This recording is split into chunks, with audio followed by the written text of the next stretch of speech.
बुरी पड़ोसन। ये देखो, इस सरिता ने फिर कचरा अपने आंगन में डाल दिया। ये इंसान है या जानवर? कचरा कहीं भी हो, कूड़ेदान का रास्ता ढूंढ ही लेता है। तुमने मेरे घर को कूड़ेदान कैसे कहा है? वैसे ही जैसे तुमने मेरे परिवार को जानवर कहा। देखो, मैं राकेश भाई साहब का लिहाज कर रही हूँ, वरना क्या, मैं भी मुकेश भैया की वजह से चुप हूँ। राकेश की पत्नी सरिता और मुकेश की पत्नी विनीता के बीच ये झगड़ा रोज की बात हो गई थी, लेकिन हमेशा ऐसा नहीं था।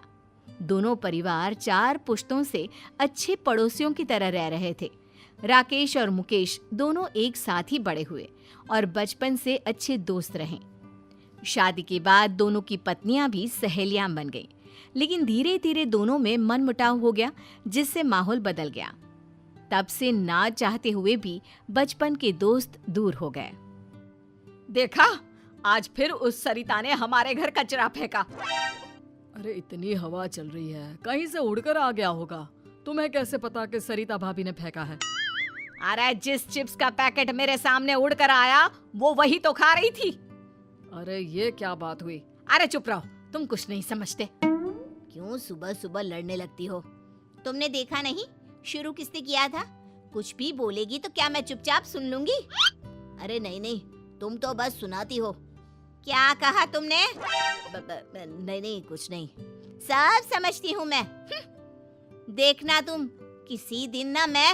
अरे अब बस भी करो ना भगवान, तुमसे तो बात करना ही बेकार है। एक तरफ दोनों पड़ोसनों को एक दूसरे से नफरत थी, वहीं दूसरी तरफ अपने पापा की तरह रोहित और ईशा भी अच्छे दोस्त थे। दोनों कॉलेज में साथ पढ़ते थे। सॉरी, आज मम्मी ने सुबह सुबह झगड़ा किया। अरे तुम क्यों सॉरी कह रही हो? ये तो रोज का है। कभी विनीता आंटी लड़ाई शुरू करती है तो कभी मम्मी, और फंस हम गए। हम और हमारे पापा बेचारे बचपन के दोस्त आपस में बात भी नहीं कर पाते। चलो अब घर आने में है, तुम आगे जाओ। अगर मम्मी या आंटी ने हमें साथ देख लिया ना तो हमारा कॉलेज जाना भी बंद हो जाएगा। सही कहा। चलो बाय, कल यहीं मिलते हैं। Okay bye. रोहित और ईशा की तरह मुकेश और राकेश भी छुप कर मिलते थे। सुबह छत पर दोनों मिलकर अपने दुख बांट लेते थे। कैसे हो भाई?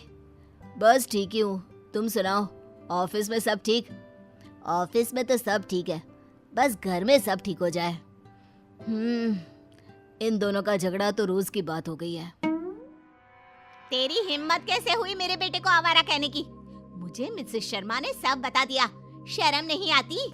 अरे शर्म तो तुझे आनी चाहिए। मेरे पति की नौकरी के बारे में तूने कैसे कहा? वैसे तो मुकेश भाई साहब करती है, और पीठ पीछे ऐसी सोच। अरे उल्टा चोर कोतवाल को डांटे, खुद की चोरी पकड़ी गई तो मुझ पर इल्जाम लगा रही है। ये सब सुनकर मुकेश और राकेश छत से नीचे भागे। रोहित और ईशा भी बाहर आ गए। आज के बाद मेरी और मेरे घर वालों की बात भी की ना तो मुझसे बुरा कोई नहीं होगा। अरे तुझसे बुरा तो कोई है भी नहीं, और मुझे क्या पड़ी है तेरे घर वालों से? भाड़ में जाए मेरी बला से। दोनों गुस्से से आग बबूला होती अपने अपने घर चली जाती है और बचा हुआ गुस्सा घर वालों पर निकालने लगती है। तुम्हें क्या हो जाता है बार बार? अरे होगा तो अब कान खोल के सुन लो। आज के बाद अगर गलती से भी राकेश भाई साहब से बात करते दिखे ना तो तुम्हारी खैर नहीं। लेकिन माँ। अरे तू चुप कर, तुझे भी वो रोहित से बात करने की कोई जरूरत नहीं है। याद रखना, मुझसे बुरा कोई नहीं होगा।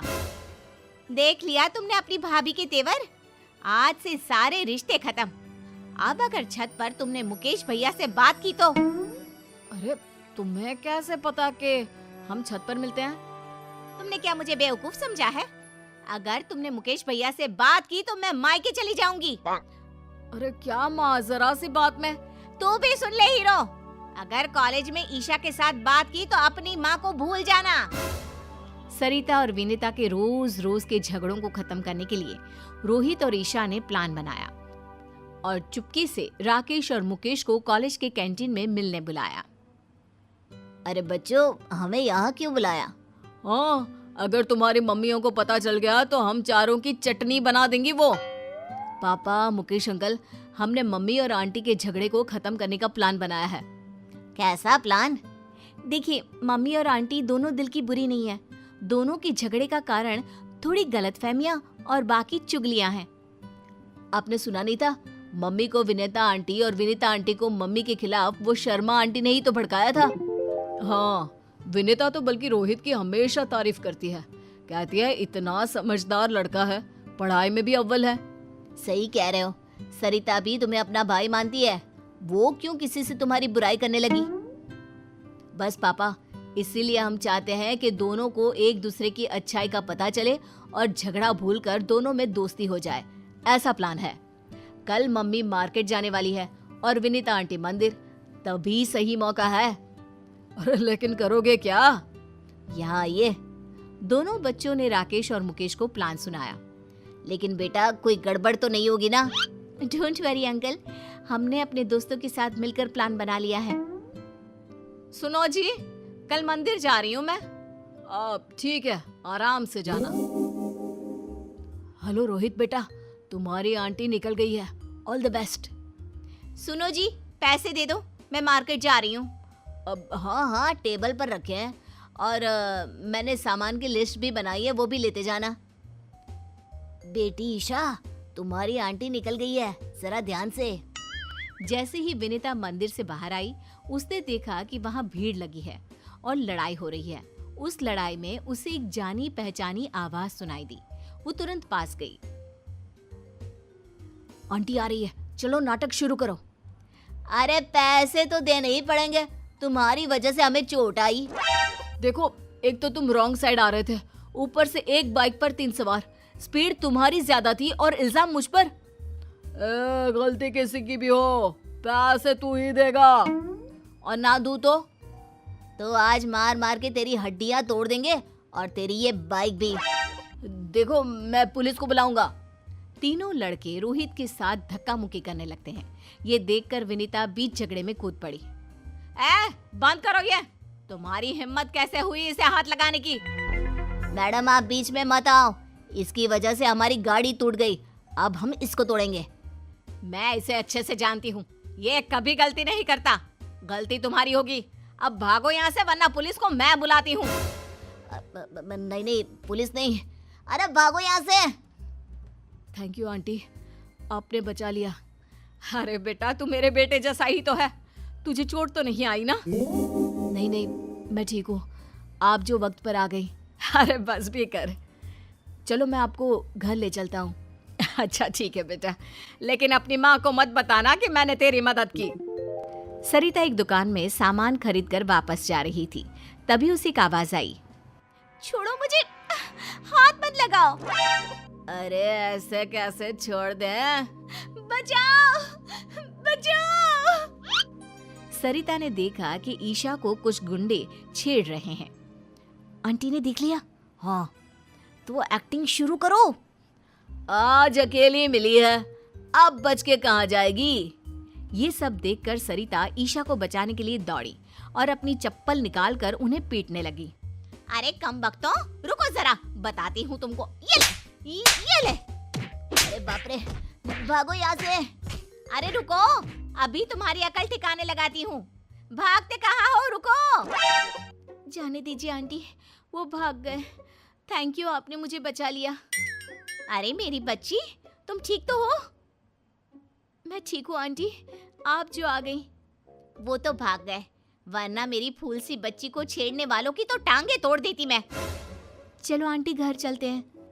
बेटा, तू अकेले कॉलेज मत आया जाया कर, रोहित के साथ ही रहा कर। जी आंटी जी। और अपनी माँ को मत बताना। सब कुछ प्लान के मुताबिक चल रहा था और प्लान के हिसाब से सरिता और ईशा, रोहित और विनीता एक साथ घर पहुंचे। राकेश और मुकेश भी बाहर ही खड़े थे। अरे रोहित, तुम इसके साथ? ईशा, तो इसके साथ कहाँ से आ गई? तब रोहित और ईशा ने अपनी अपनी मम्मियों को बताया कि कैसे आंटी ने उनकी मदद की। सारी बातें सुनकर दोनों की आंखों में आंसू आ गए। सरिता, थैंक यू, तुमने मेरी बेटी को बचा लिया। मैं तुम्हारा एहसान जिंदगी भर नहीं भूलूंगी। एहसान कैसे बहन, ईशा मेरी बेटी जैसी है और तुमने भी तो रोहित को बचा लिया। अरे कैसे नहीं बचाती, हमारे घर के लड़के को कोई ऐसे ही हाथ लगा लेगा क्या? मुझे माफ कर दो विनीता, मैंने तुम्हें गलत समझा। अरे गलती तो मेरी थी बहन, मुझे माफ कर दो। देखा सरिता, दिल की बुरी ना तुम हो ना विनीता, दोनों ने आज एक दूसरे के बच्चों की मदद की। हाँ, और तुम्हारी लड़ाई का कारण था गलतफहमी और वो मिसेस शर्मा की चुगली। हाँ, अगर हमने बाहर वालों की बातें मानने के बजाय आपस में शांति से बात की होती तो कभी लड़ाई ना होती। हाँ, अब से हम कभी नहीं लड़ेंगे। आखिर पहला सगा पड़ोसी ही तो होता है। उस दिन से दोनों में दोस्ती हो गई। अब मंदिर हो या मार्केट, दोनों साथ साथ जाती। राकेश और मुकेश भी खुलकर मिलते। सुबह की चाय दोनों आंगन में साथ बैठकर पीते। रोहित और ईशा भी कॉलेज साथ आते जाते। दोनों परिवारों में प्यार और खुशहाली फिर से लौट आई।